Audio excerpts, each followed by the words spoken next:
Veil, veil, vetri veil.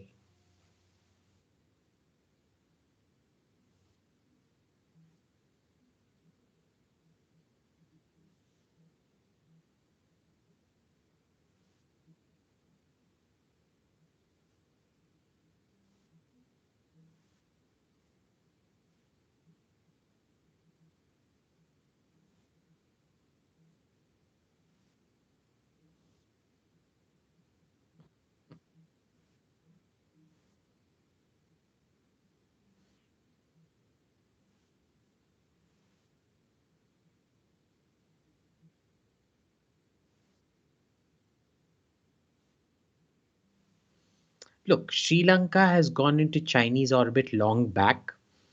Uh, let's see. They've also been. See, the issue here is with Indian foreign policy, we look at things as a binary.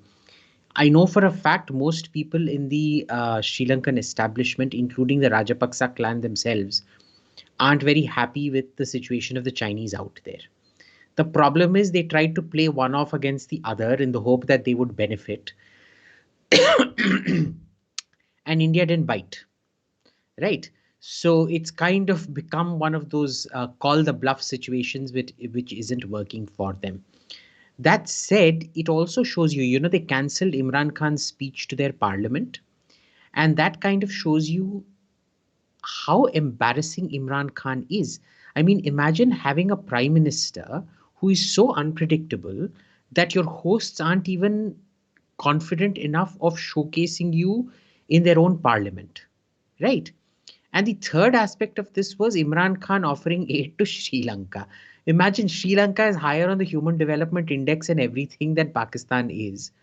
And for you to go around assuring aid, people really need to go to Colombo or even to the north after reconstruction and see how it is. Sure. It's more developed than any part of Pakistan is for sure. So this is, this is like I don't know, India going to America and offering them aid. I must interrupt you 1 second, Abhijit. I'm sorry. It was brought to my attention that my voice was not coming over when I asked the question. So I'm going to re-ask you the question. Although you've already given the answer, there's a little bit of out of sync. But I was trying to ask you the question as to the visit of Imran Khan to Sri Lanka, offering aid to them, and of China building stuff on an island which is in between Sri Lanka and India. So please continue your answer. So far you've set the context a little bit about Sri Lanka not being sure of what India wants to do, and also they also understand the threat that China poses. Yet somehow somebody is calling somebody's bluff, and who is winning the bluff calling? China is winning the bluff calling, But then unfortunately. I thought that the bluff was being called between India and Sri Lanka. No, no, the bluff is that Sri Lanka was trying to bluff both India and China, saying, it's like a classic dating game. Think of Sri Lanka as a beautiful girl saying, look, Arvind is going to give me a Rolls Royce. Will you give me a Mercedes? And so Venkatesh says, Illappa, sorry, I can't afford Mercedes. So the plan was to get a Rolls Royce and then to get a house. But unfortunately, the lady got stuck only with Rolls Royce, no house, nowhere to park it, and completely now forced to marry him just for the Rolls Royce. Okay, so back to the story, main story. What is Imran Khan's intent behind that visit? Look, he has about two, three things happening. One is that his isolation is complete, and most countries treat him as a liability, as a clown. They don't want him there because they're ultimately, when you call a leader over to your country, it's meant to be about the bilateral relationship. He can't go anywhere without talking about Kashmir. And that becomes a huge problem for the host country. Right? So Sri Lanka thought it was a good idea to call him over, but to prevent him from talking about Kashmir, they didn't let him address parliament. That was the crux of it. For Imran Khan, he has to show he was elected on the basis of his cricketer internationally acceptable playboy image. So he has to show the army he can still go talk about Kashmir or whatever interests the army at any given point of time. And so for him personally, it was about sort of showing that he's still marketable. For Pakistan, it was about showing they're not isolated. For the army, it was kind of putting out the message of Kashmir as if anybody gives a damn. I've met African officers who were on a port visit by Pakistani ships. And apparently, suddenly, the commanding officer decided to show them a video about Kashmir and all of that. And they were just sitting there looking, saying, what does this have to do with us, dude? We're not even interested. We don't know what Kashmir is. We're not interested in what Kashmir is. So it's kind of force feeding people a sort of Kashmir narrative. It's basically a sign of impotence. There's nothing you can do about it.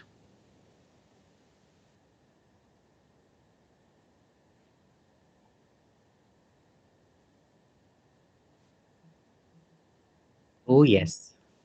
And the Pakistani High Commissioner to Singapore got up and asked him a very long winded question. And Lee Kuan Yew cut him off and said, is there a question? I suggest you ask it. And then very rudely told him to shut up and sit down. And Narasimha Rao then handled it masterfully and said, what you've said is all lies. Stop talking bunkum.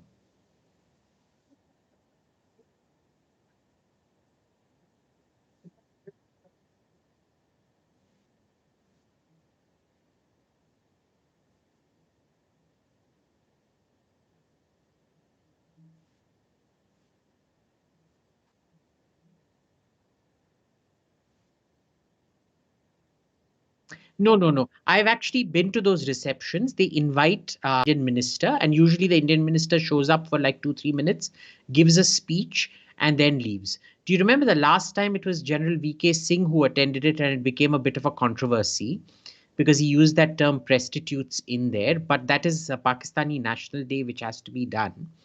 But what's very cute about these people is they actually pay young researchers to go to international conferences.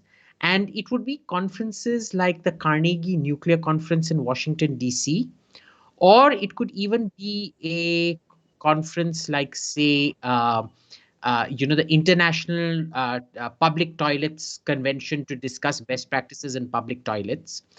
And even there, you have these young researchers who rock up, who are paid and flown there by the Pakistani government just to ask Kashmir related questions. I mean, imagine coming to a nuclear conference and asking Kashmir related questions, even that is okay. But imagine going to an International Toilet Confederation thing and talking about rights to toilets being denied to Kashmiri people and therefore human rights violations and how the International Toilet Federation should intervene in Kashmir issues. They do that. And if you actually look at the Carnegie Nuclear Conference, there are all these paid Pakistani researchers who will come there, and their only job is to ask questions about India and Kashmir. And they have to make good on their promises because they'll come with a minder and they'll have to line up to ask the questions, and it doesn't matter if the question's been asked or answered. If they're making a fool of themselves, it doesn't matter. They just have to show that they stood up and got the visibility of Kashmir and India nuclear weapons in there. Well, I don't know how much you've been following the incidents. Last Friday, the city of Chicago deferred on passing an anti-CAA resolution, which is again CAIR sponsored, and this is again, probably written partly by Pakistan. And you see this is never ending. They are relentless, and just it goes on and on and on. I'm sorry. Let's get back to another interesting issue. In October 2020, there was a power outage in Mumbai, and then there's a story in News 18 just now that I was reading that a Red something group has claimed responsibility for hacking into the power grid of India. And China also has given a story that, watch out, we have the power to bring your power grid down. How real is this threat? It's very real. And the problem is this has happened to us so often. We still don't have corrective mechanisms in place. We still don't have cyber hygiene in place. Nothing. If you, ORF runs this conference called Sci-Fi, which is an international cybersecurity conference. And it almost seems it was conceived as a platform to showcase India. Unfortunately, what ends up happening is that usually when the Indian government talkers come, they end up making a fool of India on a public stage. You remember in 2009, the Chinese first showed their ability to turn on the cameras and microphones of every Indian computer anywhere in any embassy, in any Indian embassy anywhere in the world. It was detected not by Indian counterintelligence. It was detected by Kaspersky or Norton or whoever, the antivirus people that they send the computer to, because it was having continual servicing issues. Then in 2011, the same thing happens again. Nothing has been done. Then do you remember 2 years back, they broke into the Kalpakam nuclear power thing, even though because there was a wall, there was a firewall separating the civilian and the, as in the administrative and the operational functions. They did not get into the operational side of things, but they still managed to get into the administrative side of things, which means all the names of the workers, their relatives, their pay, their personal details were compromised to the Chinese.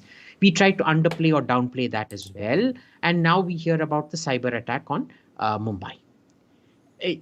There's no point even talking about it anymore because they just sit there, twiddle their thumbs. Nobody loses their jobs for it. Nobody ever gets sacked for it. And, I don't mind people not getting sacked as long as they learn from. In fact, I oppose people getting sacked because they should learn from their mistakes and deliver the next time and see to it these things don't happen. Sadly, people don't get sacked, nor do they deliver. And that is very problematic. And now let us jump into the question and answer session. We have a whole suite of questions here. The first one is from Kidnap. Why do we always try to build high-end stuff like LCA or ICA in India and not focus enough on low-end stuff like rifles, sights, etc.? We get our fingers into too many pies all at once. That's number one. Number two, remember, there's this problem with hierarchy in India. You need to be big. This is like your shadi. You might be going bankrupt, but you have to show the entire neighborhood that you can afford to serve your guests on golden platters and things like that. And in the process, you end up bankrupting yourself even more. So there's this thing we have to show everyone that we can do everything all at the same time. That was the second part of it. Because when we decide to indigenize, we didn't focus on indigenizing just one thing. We want to indigenize everything. Whereas for me, the critical thing in the 80s was the missile program, which incidentally is done very well. It's one of the bright spots here. No, we have to do it on everything. And this is what happens when you try to be a jack of all trades and the master of none. Plus, you have this thing that you have to do the finished product. You can't focus on systems and subsystems. Tell me one finished product that Israel does. Nothing. They only focus on system subsystems. They finally came up with the Merkava tank after a long time. But they don't do everything. They just focus on core niche products. We don't. It's a management issue. It's a management problem. And it is what it is. Kidnap also has a second question. Why is infantry taking all the promotions in the Indian Army? They used to do most of the dying, boss. When you basically have World War I style human wave tactics and things like that, it's only natural that infantry gets most of the promotions because they're unprotected, unlike tanks and things where at least you're kind of behind metal and so on and so forth. So it is what it is. There's nothing we can do about it. You need to have, it's quite paradoxical actually, because as modern warfare gets more and more modern, you'll actually find infantry again reprising its role as the more important part of the forces. I think tank warfare is at an end, especially after we saw in what we saw in Armenia and Azerbaijan. Drones and attack helicopters have pretty much negated the role of tanks, the role of stationary weapons and things like that. So it's curious that infantry probably should be getting the bulk of the promotions right now. But given our current force structure and the period of modernization we're in, it's probably not the smartest thing.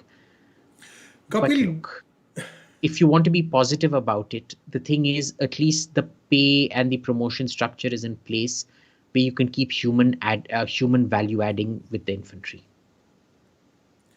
thank you. Kapil Gun wants to know India pitching Tejas to Sri Lanka and Bangladesh. If they buy it, will it be a diplomatic victory?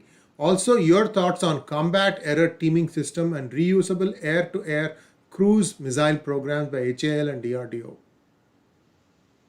The other two, I will see it. I will believe it when I see it. Okay. They have a great tendency to announce things and then take 40, 50 years to deliver. If they deliver, great, wonderful, let it happen. The reusable part of it, I'm not particularly keen on, but anyway, if you can, well and good, great. As for the LCA, I suspect Sri Lanka, Bangladesh, and Myanmar might be very good markets for it. The problem is, given sanctions on Myanmar and Sri Lanka, you might not get export licenses for the engines and things like that. With Bangladesh, you might get the export licenses. And in fact, I think Bangladesh might end up within another 10 years or so becoming the first export customer for the LCA, especially because they don't have particularly bad human rights problems at the moment. It might devolve because right now there's no proper opposition to Sheikh Hasina. So if it gets more dictatorial, there might be an export um, uh, embargo on the engines. So yeah, I'm cautiously optimistic because these three countries don't really have a serious threat assessment per se. And in the past, they've bought equipment just for the sake of buying equipment and keeping a cogent force to act as a force of dissuasion or deterrence. In which case, the LCA would be fantastic, especially if the Indian government's willing to give them significant discounts, like we did with Ecuador for the Dhruv.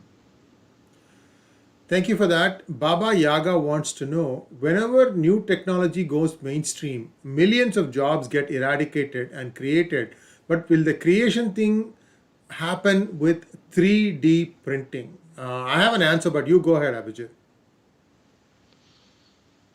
3D printing is actually going to see to it that the so-called privileged elite get even more privileged. And I'll tell you why. Blue collar labor will stop mattering, but you will have the people who supervise the 3D printing, the people who do the quality control, the people who do the manufacturing supervision, which requires a much higher level of skill training. You will see those jobs pretty much retained as they are, but because there will be more disposable income, you will also see it plowed into newer and newer businesses. So that is how the new jobs will get created. For example, say tube lights and showers, easy to manufacture. Right now, they'll get imported into America from China, but once America starts manufacturing them, all the quality control jobs also which were lost to China would come back. So the people who would have been blue collar laborers in an American factory who lost their jobs, because the quality control required on this is less, would get their jobs back because it solves a lot of supply chain problems of having to import it all the way from China. So it's very good for if you're a developed country like America. It's not very good for a country like, say, India or China. Abhijit, if I could add a couple of cents to this, 3D technology has been around in United States for at least 10 to 12 years, and it has not taken root. And the reason for that is that the economies of scale don't happen in 3D because you are actually going to print it. So that is one challenge. The other challenge is that 3D is viewed more as a custom part. For example, if you have a part of a machinery which is very expensive that has broken, and you need, like for example, a screw needs rethreading, and the screw manufacturer has gone out of business. Don't think small screw, but think of something that might be holding two big plates together or something like that. So such kind of niche jobs is where 3D has been focusing. It also has been doing a lot of 3D sculptures, and also some places where the terrain is such that your house walls have to be built using 3D technology. For example, if it's not level surface, you want a ocean facing house on a cliff, and things of that nature where it is a one-time deal. Those are the ones which are using 3D technology. It has not penetrated mainstream. This is my observation in the United States. The second issue to 3D technology is a 3D printer can work with say one, two, three materials, but when it Right. comes to processing several materials, say It metal, can't. different kinds of metal and things like that, so that is the big technology uh, uh, um, choke at the moment, which they're working on solving. So the thing is, don't go by what it can do right now. See what it can do right now and how it's progressing just in the basic tasks. Once the methods of processing different materials come about, and that is quite close, you'll see it happen within the next 5 to 7 years. Then that is where the real breakthrough starts happening. Abhishek Jingran wants to know, how is Gorbachev responsible for the collapse of USSR? Hmm, a very good question. Uh, he basically got taken in by his own propaganda. Like they say, never drink your own Kool-Aid. The first thing he did was what the USSR required probably was Chinese style reforms. Move towards the market, don't buy Western propaganda. He bought the Western propaganda of transparency, and mind you, the Russian leadership almost always knew the real figures even when they were going in for famines and whatnot. The problem was never one of not knowing data. The problem was one of hiding data from the public, right? The problem with Gorbachev was he actually believed that things like democracy and all of this came from the goodness of the Western heart rather than a tool of regime change. So he lowered his guard on that. He didn't focus on fixing the economy. He focused first on fixing the politics, and the economy came as an afterthought. And that is why he's responsible for destroying the Soviet Union. And it's not the first time. It's not the first time that Russia has been through this process several times before. Under Catherine's husband, Catherine the Great's husband, Tsar Peter or Paul, I keep forgetting, sorry. So, Tsar Paul. Tsar Paul. And then again, a bit under Lenin, where he signs this Treaty of Brest-Litovsk, effectively, conceding German demands and getting knocked out of the war. So it is very, very problematic. Russian leaders have this tendency of falling for Western propaganda very easily. And that is why Putin is so hell bent on cracking down on any westernization of thought in Russia. And he's so close to Western ideas. Asif Rockstar, he wants to know, love you both gentlemen. I have an eerie feeling about this recent ceasefire re-agreement and that it might have some faraway connection to China. I think consequences is what he means. Is everything that's being fed to the media on the up, or are there some undercurrents? That's what he wants to know. Look, there is some connection to China in that the general assessment is we can't afford to be active on two fronts, not on China, because remember, China walked up all the way up to Finger 4 in Pangong when we shifted troops to fight the Kargil war, right? Before that, we held up to Finger 5. Uh, so what we have to look at here is that yes, there is a China angle. Absolutely, it would have played somewhere in the mind, but it is a very bad idea. And the main reason for that is when you both agree to a ceasefire, ceasefires only favor the person willing to break the status quo, which has never been India. It's always been Pakistan. Because you may have a ceasefire, but that won't prevent Pakistan from sending in terrorists. And then when they carry out a major terror attack, they'll claim, well, it wasn't state action. It was some non-state actor who carried it out. And then when you go bomb something like Balakot again, they'll claim, look, you broke the ceasefire, therefore no ceasefire, screw you.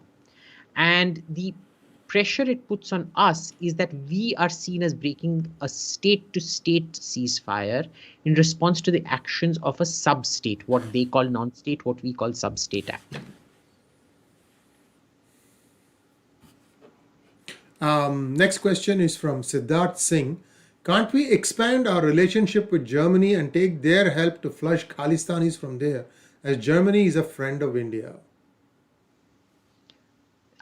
I don't even know if there are Khalistanis in Germany.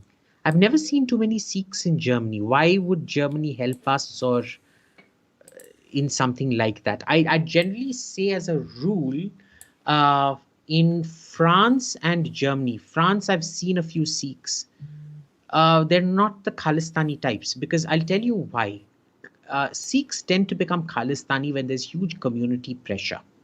Right, Khalistanis go there, then they're very radical. They start radicalizing through the gurdwaras and things like that, and then they come at your house and start threatening you. So you better shut up and kind of make pro-Khalistan noises every now and then, or else. In France and Germany, this doesn't happen. We've seen it only in about two, three different places: the UK, Canada, and the US West Coast to some level. Just like, for example, LTTE activity was in, it wasn't so much in the UK, but it was there in Canada, it was there in Norway, and it was there in Australia. Right? So each, I don't think Khalistan is particularly salient in Germany anyway. And the next question is from Kaustubh Joshi. Abhijit, what are your views on medium multi-role combat aircraft MMRCA-2 competition? Again, the same mistake of adding medium to it. You need to bring it down to a single engine fighter. And boss, you've got your this thing, na? You've got your LCA. If you're so confident about your LCA, just stick with the LCA, na? What is this another medium? Or either issue a repeat order for Rafale or issue repeat order for Sukhoi. You don't want to do both, and now you're running at the. It's a comical farce. Now it's gone beyond the stage of a farce where it's now coming off as being really irritating now. You've got your single engine fighter, the Tejas, which you have so much confidence in. Why do you need more single engine fighters? Just go in for that. Or why do you need another fleet of double engine fighters? This is just tomfoolery and wasting public money. Siddharth Singhvi wants to know, I beg your pardon, Singhvi wants to know, why doesn't the government of India privatize HAL and allow private companies to enter the defense space in India? Do you know how powerful the unions are? Do you know what they'll do to you if you decide to privatize HAL? God forbid a single HAL worker gets sacked for incompetence or putting the wrong screw in the wrong place. Best of luck, boss. You want to take on that burden, take it on. But 98%, between 95 to 98% of labor in this country is in the unorganized sector. All these trade unions that bring the entire country to halt, they only represent about 5% of the workforce, and yet they bring the country to a halt. So you want to try that? Be my guest. It would be politically very brave. Now, what I have heard over the years is that HAL, now HAL has only one customer, Indian Air Force, and HAL has an electronics wing called Avionics Design Bureau, which too has only one customer, which is the Air Force. So you have a tight lock here. Maybe you can decouple this. I think that's what has happened. I mean, Indian Air Force doesn't only procure stuff from Optimally, it should. See, the Yes. problem is you run HAL and all its subsidiaries and DRDO and everything like you do a government department. Promotion is based on seniority. You can't sack people for incompetence. You can't sack people for non-performance. How do you run a technology wing like that? You just can't, full stop. And now that you've set it up, you can't even get rid of it. Right. So the idea was to have parallel structures come up where jobs would be created in, say, a parallel production line. So say you give the MMRCA contest to, say, Lockheed Martin or Saab or Boeing or whatever. I think it's only Lockheed Martin and Saab. You give it to them. And what then happens is that you then give these guys a golden handshake. You say, look, there's openings in that line. You want to go there, go. If you're employable there, we'll ensure you get employment there. So you shift them to the private sector with a golden handshake. And then when they rise to their level of incompetence, they get the sack anyway from there. Right? But you have to create that parallel. That would be the politically smart way of doing it. And you run HAL, DRDO, all these things purely as a center of excellence. When the private sector, a particular manager or a particular scientist shows extraordinary competence at project management or at innovation and R&D, you then offer them a 5 year or a 4 or 5 year stint at DRDO, saying, look, we'll give you unlimited funding to do your own pet project research, patents. We will jointly own. You will get a share of the royalties and things like that. Let's do this. And that would be a fantastic incentivization mechanism to run. Thank you. And the next question is from Seshadri Srinivasa Raghavan. In hindsight, was Disha Ravi toolkit a planned trap/leak that Delhi police just walked into full speed? Look, you can't prove that the girl was inciting riots. Full stop. It's one thing going and arrest people who rioted. You're going and arresting a girl that had no direct linkage to the riot other than she edited a toolkit, which was also accessed by somebody who in all likelihood did incite the riots, that fellow called Mo Dhaliwal. Okay, if this is a trap, then Delhi police is even stupider than I think. Okay, because for you to go make a fool of yourself arresting that girl, honestly, it was embarrassing, boss. So if the Delhi police did it out of compulsion, it's still kind of understandable. But if they walked into that trap knowingly, then they're bigger idiots than they portray themselves to be. Kritin Paturi wants to know the military funding for artificial intelligence and R&D. What are the potential impacts on India due to metadata flow out of the country? Huh? Metadata flow is like No. I know what metadata flow is, but okay. How does this connect into the question? Well, I think what he's trying to know, I mean, he's confused even as he's typing the question. Kritin, sorry about this. We're going to skip this question. Let's come back to it. If he maybe See, I clarify understand it. what metadata flow is, but what is the military? I'm not getting what the connection between the two is. I Military need a funding. coherent question. Yeah. So I'm sorry about that. Kritin, please write a coherent question and we will wait and see what he comes up with. Next question is from Ishank Bahuguna. Abhijit, please answer this question. If the West is going to decline, if Russia is going to decline, and if the Middle East is on a powder keg, which is part of the world, has a great future for the next 50 to 100 years. If the West is in decline, does that mean that Middle East has a better future? That's the question.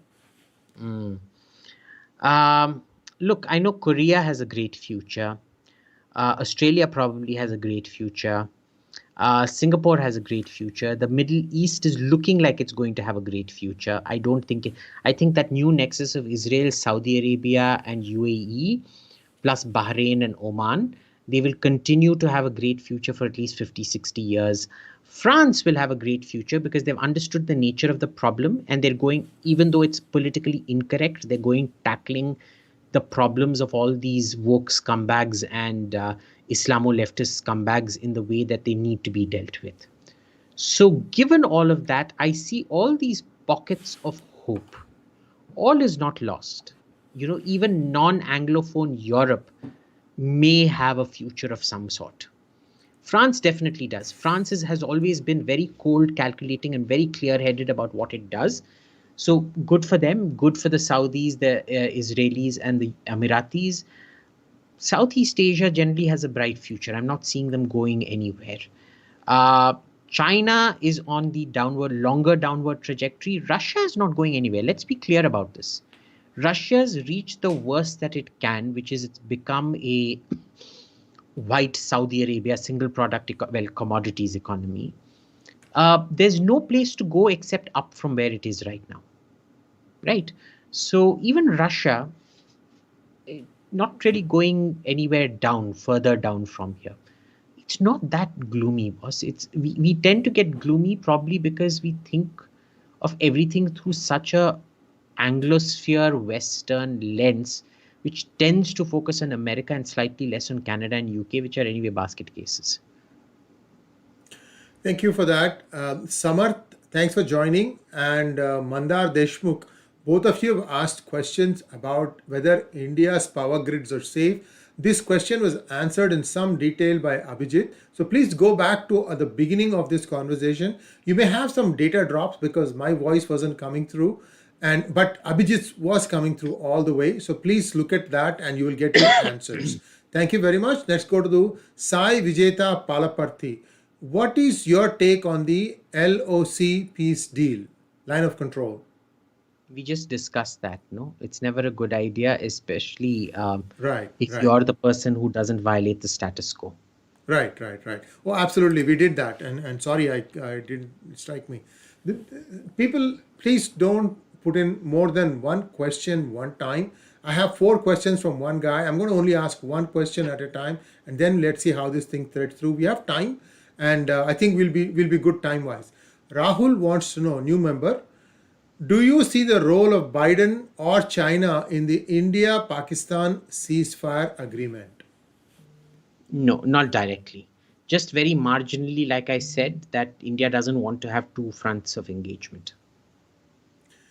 Very tough question for you, Abhijit. Next from Rahul. Why did you choose to study BCom? Why not a STEM discipline?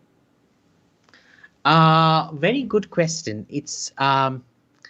I chose commerce in school because I wanted to do economics. I had no interest in accounts or commerce per se. It was more economics. So in the 10th where you've got to choose, I chose BCom with economics. I could have chosen BCom with computer science instead of economics. I didn't want that. So I chose economics. And then I wanted to do my BA economics. My mom was like a typical Tambram mother. She's like, what are you going to do with economics? Are you going to sit on the road and beg? Or are you going to be some underpaid professor at a university? No, no, no. You're going to get a professional qualification. You're going to do a BCom. So the simple answer to you is I did not choose it. My mom chose it for me. Last question from Rahul. Are there any islands in the Indian Ocean available for lease/sale which India can use? I'm thinking of Socotra Island. So, Socotra was a fantastic opportunity for us to take over, do a mild annexation of it. We didn't. And the UAE has effectively gotten control of it, which is fine. UAE will see to it, they'll maintain it very well. It's also an ecological wonderland. I was meant to go there about 2-3 years back. The problem was the governor of Socotra got killed by rebels. So the entire thing got cancelled. We were actually meant to meet the poor fellow a week after he got killed, but then he got killed and our entire trip got cancelled. So yeah. Look, there was an opportunity to probably say, we're taking over the island for safekeeping till the civil war in Yemen calms down. But no, the UAE has gone and occupied it. Good, good answer there. I hope next time you make sure that the stars line up properly before you take the trip. Chinmay wants to know why so much outrage on Jamal Khashoggi's murder. Was he a CIA spy? He wasn't a CIA spy. He was a soft Islamist. He was soft Muslim Brotherhood. And remember, the Wahhabi clerics have a huge issue with the Muslim Brotherhood. Each one prefers to see themselves as the pure Salafist, but the Wahhabi Salafists don't accept the Muslim Brotherhood as somehow legit or kosher Salafists. Now, what the problem here was that because, and this is very common amongst a lot of Saudis, they pretend to be modern and progressive, but in fact, they keep supporting the old systems which kept Saudi Arabia in the dark ages. And MBS didn't want any of that crap. And remember, Jamal Khashoggi's writing was entirely because of he was promoted by the kingdom as an advocate of the kingdom's then policies. And he had used that privilege to then turn on the current dispensation. And so he had to be taken out. It was that simple. That was that. Now, I'm just amused by all the outrage coming from the Democrats, because the Democrats were the ones responsible for bombing Serbian radio TV in, what was it, 2003? When was the NATO bombing of, 1999? No, I think it was in 1999. The bombing of Kosovo. During Clinton's time. Clinton's time. 23rd April 1999. And they basically killed 16 Serbian journalists in there. Do you see any sanctions on Bill Clinton? No, even though it was a deliberate act.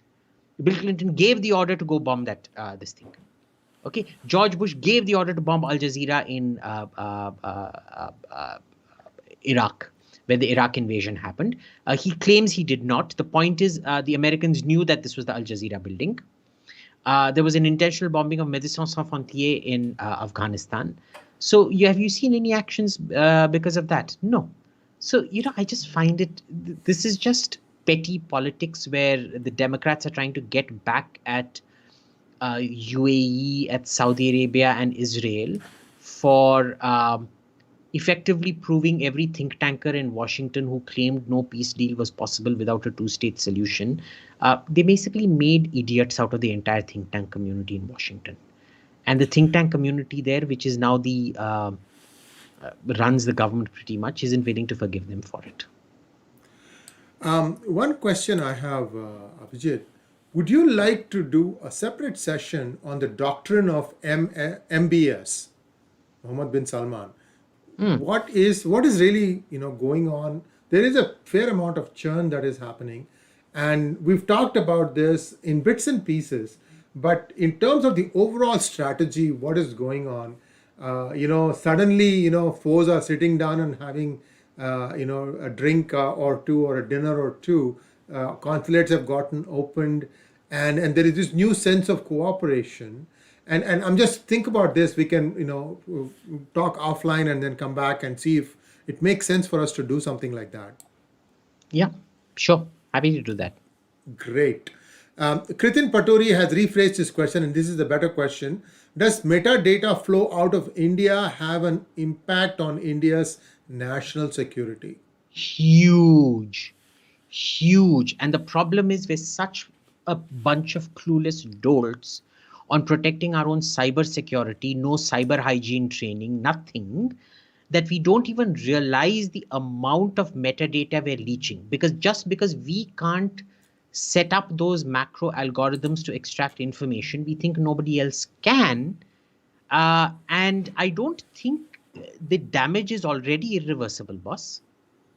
I don't know how it's going to come back to bite us, except probably the level of our top leadership getting compromised is much more serious now.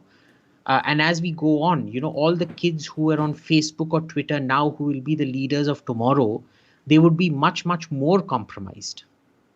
Right? So it's a very dangerous paradigm of full-on institutional compromise that has been happening, and we're none the better for it. Sarvesh Janoti wants to know the BRI initiative of China. Is it something similar to the East India Company initiative? What are your thoughts on this? No, completely different. East India was about trading and spices and things like that. This is more about connectivity and creating debts. The East India Company didn't really give out money like that. It was more about annexation and getting favorable trade deals. This isn't about favorable trade deals. This is about creating debt traps. So not a very accurate analogy. Wonderful. And let me go to the next question here. Just give me 1 second. I got my screens mixed up. Back up. Subodh Malia wants to know, how can we counter constant false narrative that are being peddled abroad? Also, given your intellect, shouldn't you be leading such an initiative? I have better things to do with my time. And anyway, I do briefings for foreign parliamentarians and things behind closed doors, mostly because the government does not. Now, this is a question you have to direct to the government about why they don't have somebody like Vajpayee used to have Pramod Mahajan. You couldn't get away with a false story. He'd sit you down and he'd grill you till you look like a complete idiot. But this government doesn't have an official spokesperson. The official spokespersons aren't very good. And the good ones only do rounds on TV, where it's more of engaging in a debate rather than, sitting where you control the stage kind of thing. Look, I mean, that's what they're doing and there's nothing you can do about it. Sorry, I thought you had done. Subodh, I have an answer for you. Please take a look at PGurus.com. There is an article about Chicago where the city council was supposed to vote on the anti CAA resolution. There are 50 aldermen and they are supposed to cast a vote. They had 17 votes, 1-7. They needed 9 more.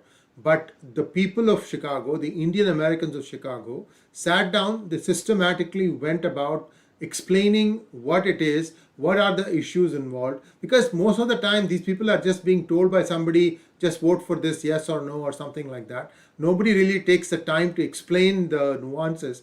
The city, Indian Americans did take the effort to do that, and they also found some damaging information on the other side. For instance, they found that 7 of the organizations were signatories to this application to pass the anti-CAA resolution sponsored by Council of American Islamic Relations, called CAIR, were suspect. 2 of them were not even American, they're UAE based. So when somebody is just trying to pack in numbers and somebody just looks at it and says, oh, 20 organizations are behind this, so there must be some weight to it. So they went about and analyzed these things and said, look, these are all dubious institutions. Anybody can start an institution. The same guy has 4 institutions, and then he lists 4 institutions and make it sound like, this is what is called in US as third value. In other words, if you're submitting a question answer paper to an exam, then if it got so many papers that it creates a lot of noise when dropped to the ground, hence the third value. That seems to be the approach. It's very, very immature, just like the way that Abhijit said that Pakistan sends students, pays them money just to go and blurt out this question about Kashmir in any international forum. They have made it, this is their policy, and that's the same way it is reflected in anti-CAA rhetoric. So the Indian Americans of that area have a very important role to play, and it is my responsibility as a press person in the United States to share all the facts about this, and they are welcome to use it from PGurus. Sorry to blow my own trumpet here, but it is happening and we are able to push some of these things back. Next question from Shubham Mishra. As an educated Indian, what can we do to inform our fellow Indians better about the fallacies of communism and China?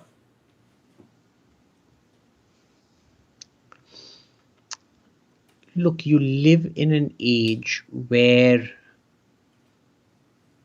one side really isn't listening to the other side.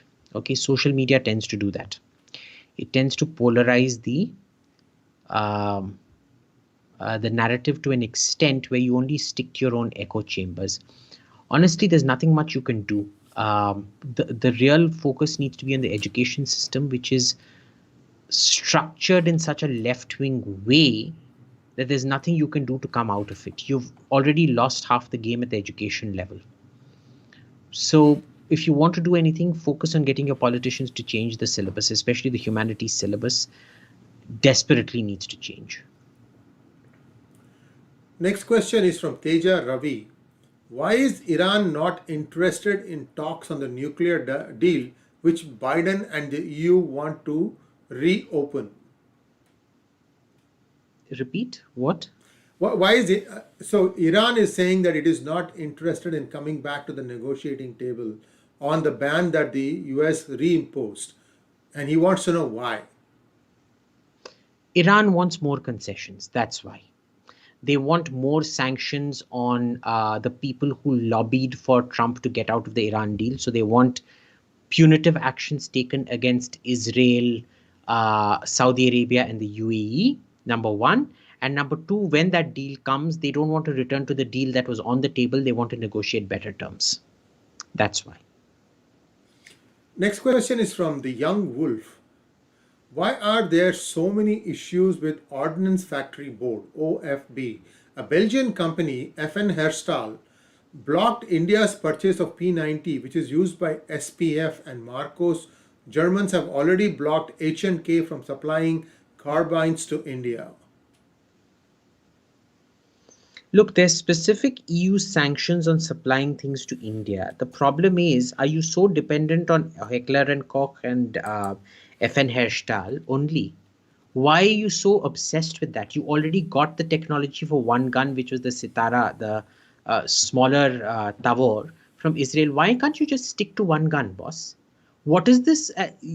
Your question itself tells you what is wrong with the OFB. Everybody wants to buy a different gun on what their commander prefers. You can't go around doing crap like this. You need to standardize on one gun. As it is, you had some partial Tavor technology. Now you're going in for Russian AK-203 technology for the rest of the thing. Your military doesn't want to come down to 5.56 mm or 5.45 mm, which is what the Russians have standardized on. No, you just want to keep going on and on and on like this, buying all kinds of 100,000 different varieties of guns. ऐसे कैसे चलेगा? This is a political decision to be taken. You just tell the military, shove it. You're standardizing down to one particular caliber that is compatible with the rest of the world. So when our OFB or whatever gets bombed during a war, we can easily import this caliber from some other country and have enough bullets to go. You don't want to do that. So what do? You end up with situations like this. Next question is from Sanjay Vedachalam. Even if 3D printing destroys India's chance of industrialization, could it be possible to do Soviet-esque industrialization? Yes. The question is, are you ready to industrialize to what end? If you can't sell anything, you'll be industrializing and bankrupting yourself. It is possible if you get rid of the concept of money itself. Are you ready for the social stress that that's going to bring about? Best of luck. I mean, I don't think we are. You're going to end up going the same way as the Soviet Union. But look, if you think you are, go for it. Rohan Kanodia wants to know that you had previously said that DRDO Netra is a malfunctioning radar, and he wants to know, how did you determine that? I talk to people, boss. I talk to people within DRDO. Hari Shahel and Vishal Rai. Hi Abhijit, how productive/effective are our intelligence agency RAW compared to other developed countries in intelligence such as the Mossad and the CIA? Not very developed at all. And the problem is because it's been treated as a personal property. See, there's good things to personalization, there's bad things to personalization. If you want to look at our ballistic missile program, it's one of the great things about personalization that the Prime Minister's personal control over it, systematic personal control over it, has kind of ensured that those programs deliver. Unlike our other missile programs, the ballistic missile programs have always been up to schedule. And delivering very, very consistently with a very good trajectory of miniaturization, canisterization and things like that. RAW is the exact opposite. Because if you look at the way prime ministers have, personalized Pakistan policy or personalized foreign policy, you had people like Gujral sell out your intelligence agency. You had Morarji Desai roll back intelligence in Pakistan. This just keeps happening to the point. You had Doval throw the Baloch insurgents that Chidambaram had nurtured. He just threw them under the carpet, under the truck. You can't have this kind of policy, right? So RAW is now pretty much ineffective. You see the RAW agent at embassies abroad, you can just sniff them out. You can tell this guy is so socially awkward. You just turn to your DCM or ambassador or whatever and ask, is that the RAW guy? And they'll turn to you and say, yeah, obviously it is. I mean, how did you guess? It's that obvious, dude. And if I can pick them out, I bet you the foreign intelligence guys have picked them up long back. We are coming down to the end of our session today, and we're actually doing well. 6 minutes to go, a few questions left.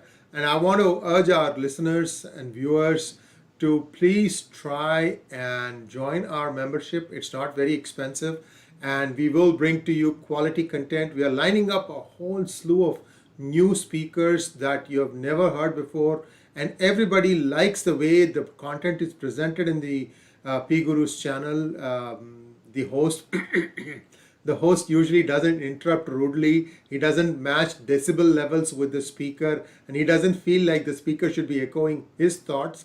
And that is something that is cherished by many. But to do all these things, we need to grow, and we need your subscription. If you have not subscribed to the channel, please do subscribe.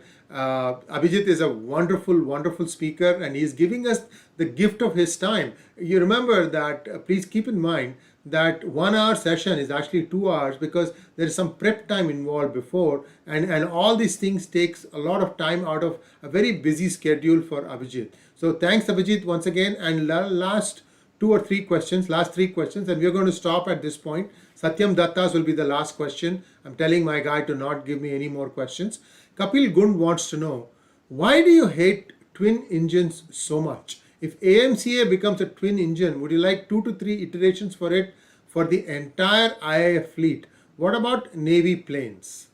I don't hate twin engines, boss. We can't afford twin engines. Okay, there's a difference between liking a Rolls Royce and being able to afford a Rolls Royce. I would love to have a Rolls Royce. I would love to see to it that every plane in the Indian fleet is a twin engine long range fighter. The problem is, I also know we can't afford it. Okay, अपनी औकात में रहनी चाहिए सबको. My problem is that the military just doesn't seem to get economics. And we pay for it in terms of unmaintainability later on. Extraordinary amount of expenditure just on keeping that plane in the air, when it can be used for much more critical assets like intelligence gathering, I-Star and things like that, which is what makes that plane potent. Because remember, today's potent plane, 90%, it's great at going and bombing a thing, but 90% of the work has already been done before by I-Star assets for it, so that it can go and deliver the coup de grace. Next question is from Argo Chatterjee. Hi Abhijit, do you foresee hyperinflation in the US impacting India's military preparedness? No, not really. You can have hyperinflation in the US. Let's see, if they impose CATSA sanctions over the S-400, there won't be any more purchases from America anymore. So that might not be an issue at all. But look, hyperinflation there would mean generally a reduction in prices out here, because they'll be desperate to get sales. Next question is from Satyam Datta. Any information on our indigenous nuclear submarines, especially their noise levels? As far as I'm concerned, the noise levels are fairly decent. Because remember, Russian welding is ahead of Chinese welding. So there is an issue with multi-hull. There was a decision taken by the Indian Navy to only go in for single hull, but because we haven't been able to play our political cards well enough to get a Western single hull technology, we're going in with the Russian multi-hull technology.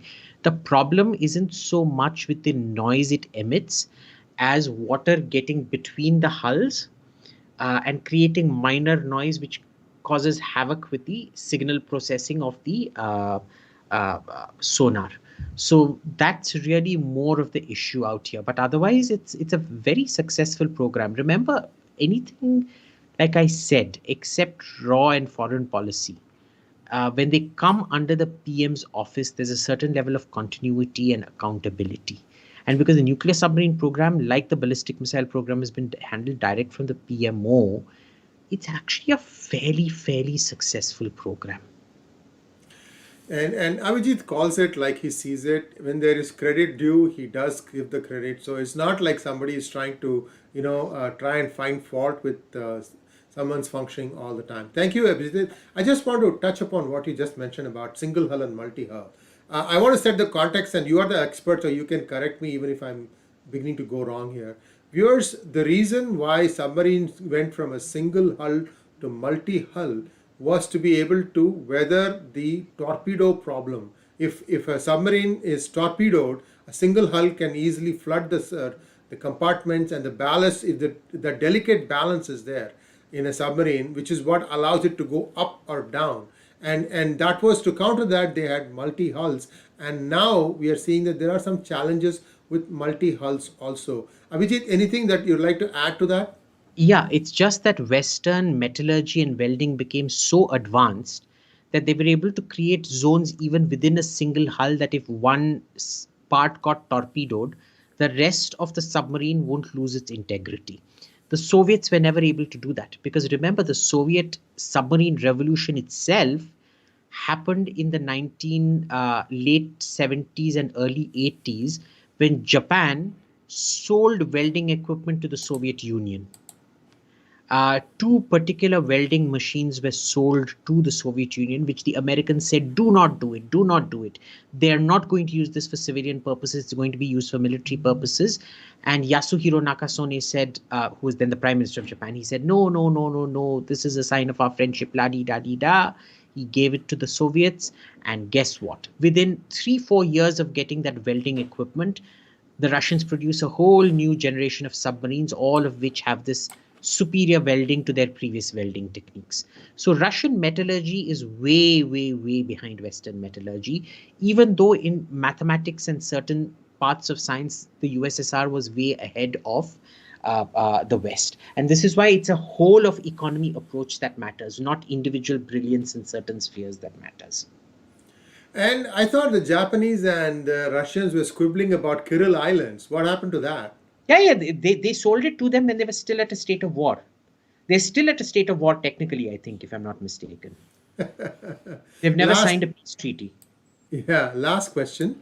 Divyanshu Srivastava wants to know, how do you see ELTA 2052 radar of Tejas?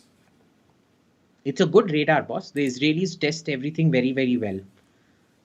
उसमें कोई problem नहीं है. उसका कैसे missile के साथ interface होगा भी I am not worried about, because it's an Indian missile, they will give you accurate source codes and things like that. The issue is, if you then announce that you're going to introduce some kind of a Russian missile onto the plane as well, then you will get screwed over with the ELTA radar.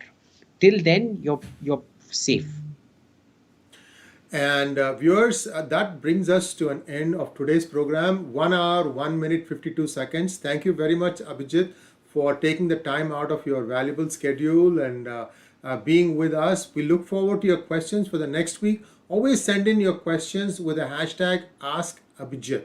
And I apologize for the technical difficulties towards the beginning of this program. You see, I was able to hear Abhijit and Abhijit was able to hear me. So I thought everything was okay. It turns out that my mixer had turned off my voice for the outside world. In other words, when I was talking, you were just seeing my lips move, whereas Abhijit's talk was being captured. So there was a sort of an asymmetric situation, and it took me a while to realize that there was a problem. And then I switched scenes. The problem followed. I didn't know that also. Again, it took me a few seconds before I realized it. So the mess, it's my mistake. I'm sorry about that. I need to check these things a little bit more carefully. But be that as it may, all these programs, as we try to make it a little bit more professional, requires more than one individual to manage it. We're trying to do the best we can. Again, we will improve and we will not make this mistake again. Thanks for joining, and all the best, Abhijit, for the rest of the week. All of you, you are asking great questions. Keep them coming, and everyone have a great week. Thank you and namaskar. Well, very well.